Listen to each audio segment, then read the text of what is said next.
with every loss you take, other teams are catching up. Yeah, I know, but the President's Trophy doesn't mean anything to me. So, who do you think is the scariest team? Like, if you had a playoff series right now, who would you not want to play? Oh, that's actually pretty easy. The Stars. They got the young superstar talent, the grizzled vets, and Otter between the pipes. That's a scary team. Okay, yeah, pretty good. What about a team that you've faced in the playoffs recently? Faced in the playoffs. Islanders. Yeah, Sorokin. He's looking good. Okay. What about a team that has a double-digit point streak? The Leafs. History be damned. That team is good. Point streaks are stupid anyway. What about a team with a 9-game win streak? 9. The Knights. Jack Eichel. I mean, he's going to get some Hart Trophy votes. Okay, all right. Who's the scariest team that has at least a 9-game win streak, plays in the Eastern Conference? No. The Metro Division. Their primary uniform color is red. They play on the East Coast in a city that is constantly under construction and is known to not be very walkable. And their fan base constantly brags about things that happened almost 20 years ago.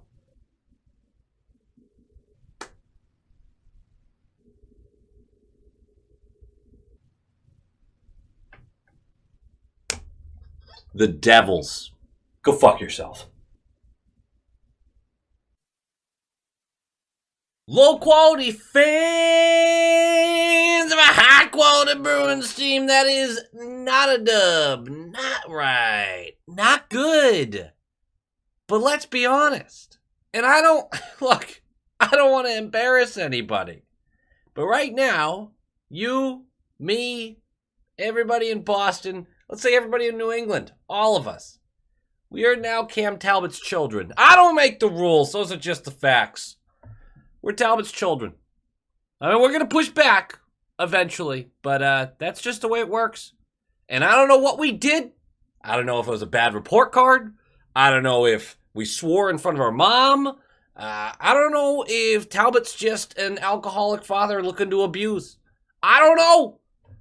But he came home and he took off the belt and he beat the shit out of us. Them's the breaks. It happens. It happens. Holy smokes. If you missed this game, you missed a great game. This was peak hockey fun. Superb entertainment. I had a blast. Don't even feel that bad about the loss. There are things that I'm absolutely livid about. But as a whole, I'm pretty happy. I had a good night with this. This was a lot of fun. The Senators are one of only a handful of teams to have beaten us. They are now the only team to have beaten us twice. The Bruins remain winless in Canada. The Senators are 5-3-2 in their last 10, have the worst point percentage in our division. Well, they did before this game. I haven't checked since. Somehow their offense, 23rd ranked in the NHL, is worse than their defense/goaltending, which is 17th ranked. Not exactly how we saw this shaking out. They were supposed to be playing meaningful games come, February at least, but it feels like that's not even a chance. Talbot, before this game, hasn't been great, but he also hasn't been their problem. He had 4.4 saves above expected as far as Money Puck says. He has sported a 911 save percentage. He's doing well. Tonight, he was just awesome. But the thing about the Senators is goaltending hasn't sunk them. Defense hasn't exactly sunk them. They haven't been a strong point, but they haven't been like the biggest weakness. Them not scoring a lot of goals has kind of sunk them. It's an interesting team because the way the roster shakes out, you'd think they'd be better. They're missing Norris, Zub, Joseph, and Brandstrom right now, to name a few. I think they have a couple other injuries, but those are some of the bigger names. Their power play, though, absolutely lethal. 4th in the league. Other than that, there's not a ton to fear about this team right now, which just makes it all that much more ironic. We had to fly to Ottawa today. I don't see that as a great excuse, though. For us, Swayman gets a start. I guess Maybe Jim wanted him to get his revenge because last time he played against the Senators, he allowed 6 goals on 25 shots. Yeah, he is now up to, with this game included, 3 very good starts in a row. That is confidence building for all of us, I would say. Smith slots back in for Greer. I don't know if that mattered. Neither one of them would have been visible in this game. I want to be honest about one thing. Like, comment, subscribe, nailed it. Guys, the reason we lost this game, other than Talbot, is because we missed the net a billion times. Like, a billion. We whiffed on the puck millions of times. I don't know. The puck couldn't settle for us. It was a brutal showing as far as puck handling goes. Again, very entertaining hockey game, but that thing was bouncing. By the way, before we start talking about the game, I am going to the Winter Classic. Many of you know that. I'm going to try to mention it in the videos coming up to it, the next couple of videos, because if you want to say hello or anything like that, I think that'd be really cool. I'll say hi. I can't promise that we'll be able to like sit down and have a beer. I don't really know what my itinerary looks like outside of the game, but I'd love to say hi to anyone else who's going. I think that'd be really neat. Oh, yeah, and the refs cost us the game. I mean, they didn't. They were bad. They were butt cheeks. They were fucking butt cheeks. Not fucking butt cheeks, but they were... The refs weren't great, but we had plenty of chances to win this game, so I'm just not going to go down that hole. We are going to talk about it a little bit, though. Puck drops! 4 minutes in. Boston with the better scoring chances up to this point. I really like the way we played. I really like the way we played this game in general. A bad bounce leads to a Tkachuk breakaway. Remember, 4 minutes in. Sway goes down a little early. He's been doing that a lot, and he did that a lot this game. He goes down a little early. Tkachuk attempts a between the legs, you know, where they kind of go whoop and try to flick it over. That gets stoned by Sway. Not enough elevation, and Sway was pretty much on top of him. It's a good sign. 7:30 in, another breakaway. This time it's Tim Stützle gets stone low blocker. Just good signs for Swayman. 11:31 left. Grizz with a terrible play. He jumps behind the net to grab a puck that was being fought for. It gets turned over. And then completely pauses as 2 players come in on him. Rather than wrap it around the boards. Now we're in our defensive zone. You got to move the puck. He just stands there and waits. Puck gets stripped for him, and then he trips the player. I think it was Stützle again. Trips the guy as he's running away from him. He fell down real easy, but either way, it is time for a penalty kill. During the penalty kill, Carlo takes a real awkward fall onto the boards face first. It looks like it just toe-picked. Immediately we get worried about the concussion. He'll play the rest of the game. It doesn't seem like there's anything there. 3:56 left, tripping on Stützle. We don't do anything with it. First period, 0-0. It's fast-paced. We're letting people get behind us defensively too often, but so are they. And both goalies are just locking it in. Our power play in that first period was absolute donkey balls. It was horrid. I think we got into the zone once. Real bad. Second period starts. Great shift. A great shift that ends in an almost goal. It goes in the net, though. It's multiple retrievals. It's beautiful passing. Great puck movement. Forbort reading the play so well. Comes down on the right board to collect it with Bergeron's pinned behind and just flinging it around to every player with every bit of space. It's that fluid hockey you love to see. And it's going to result in Forbort on the right wall having the puck and flinging it into the slot with speed. It ends up bouncing through.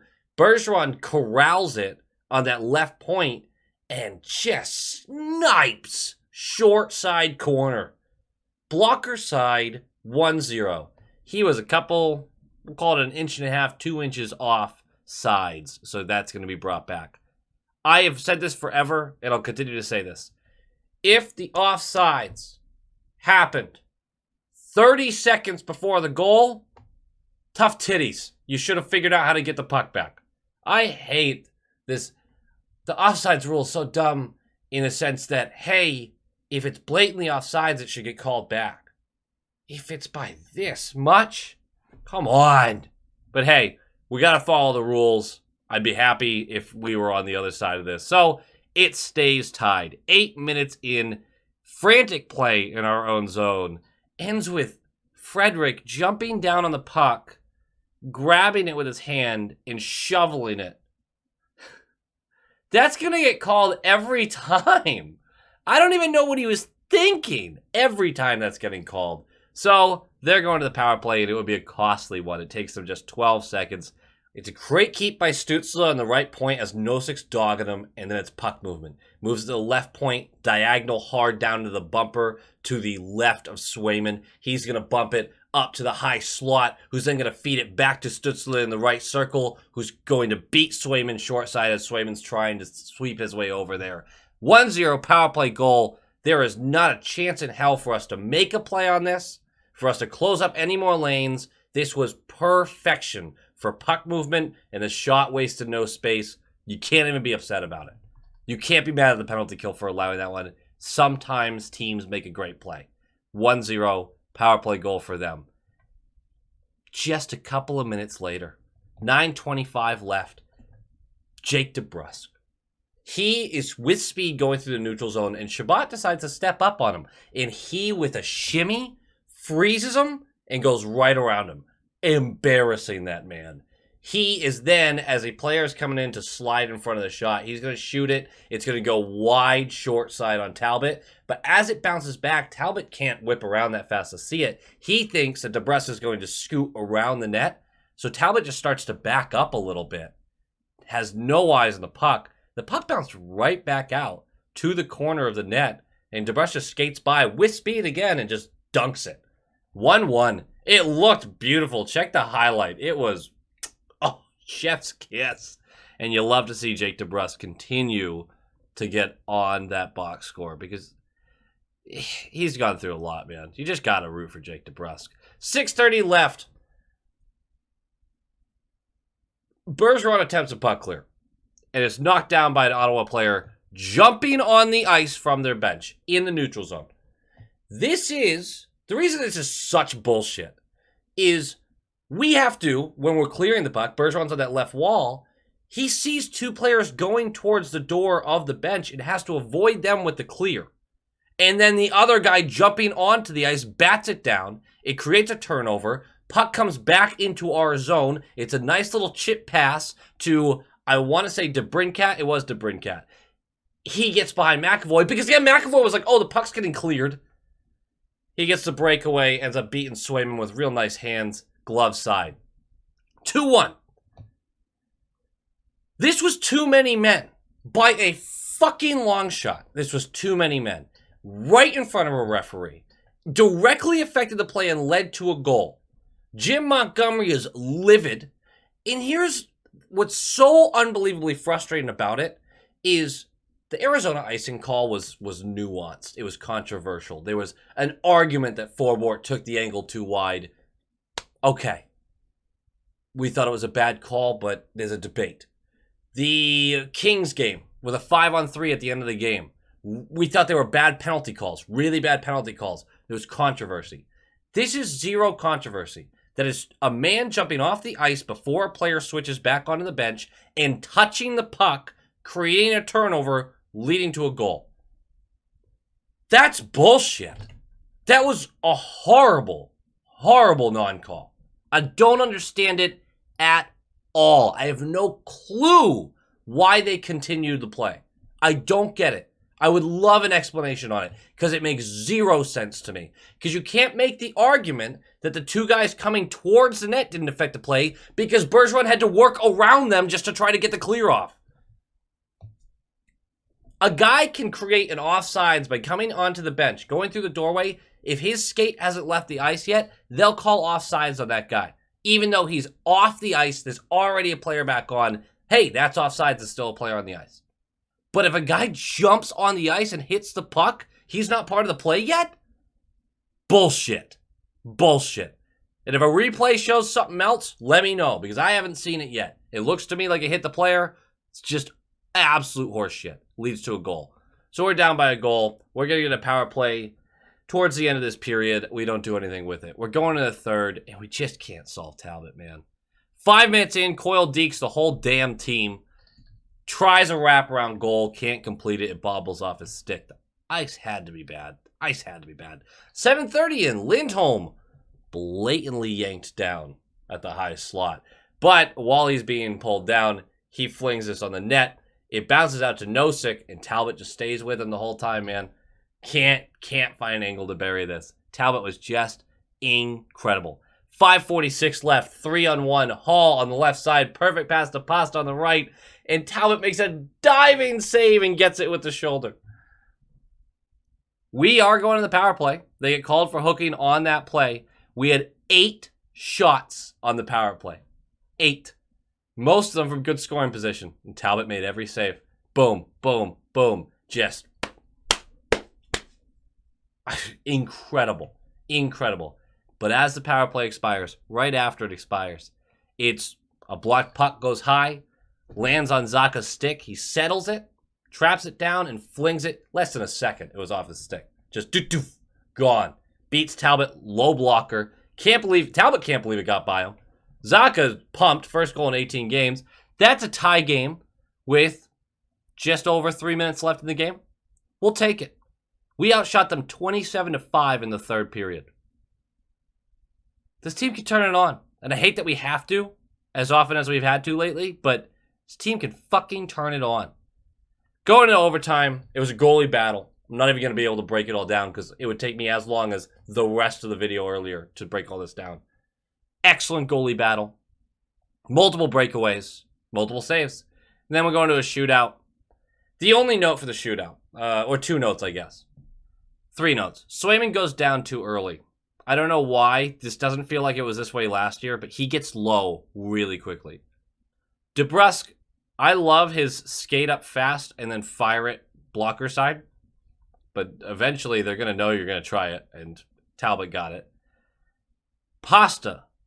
Just don't put him on shootouts anymore. Look, Pasta looks disengaged quite frequently during these games lately, which is weird, but that's also kind of his style. He's like a jellyfish sometimes in just the way he moves around the ice. But it just looks like he doesn't give a flying fuck about scoring on a shootout. It's weird. Have someone else take it. Game notes. It was a great game. It was a great game. Swayman with a 930 something save percentage. Fantastic. Total respect to him. He's really finding his way out of that slump. And thank God, because I was starting to get real worried there. And we're too quick to be like, this guy doesn't have it or something like that. I don't think we were there with him. But there was concerns. Marchand continues to just not be up to his usual par. I'm not worried yet about that. I'll worry in March if that's still happening. But I'm not worried yet. I am really bummed we didn't get this win. We got a point. But tomorrow is, of all the scheduled losses, this is a scheduled loss. I mean, we had to fly this morning to Ottawa, play a game, and we'll have to fly tonight to New Jersey. The only team, as Jack loves to point out, the only team in the second half of the season that has to fly twice on one day. On the day of a game. So, I would not expect a win tomorrow at all. I really, really, really would not. That being said, we're sure to win tomorrow because we're the Boston Bruins. I'm pumped for it. Let me know if you're also going to the Winter Classic. I will try to say hello to you guys. I got nothing to say. I'm just speaking in this weird speech rhythm thing. Go Bears!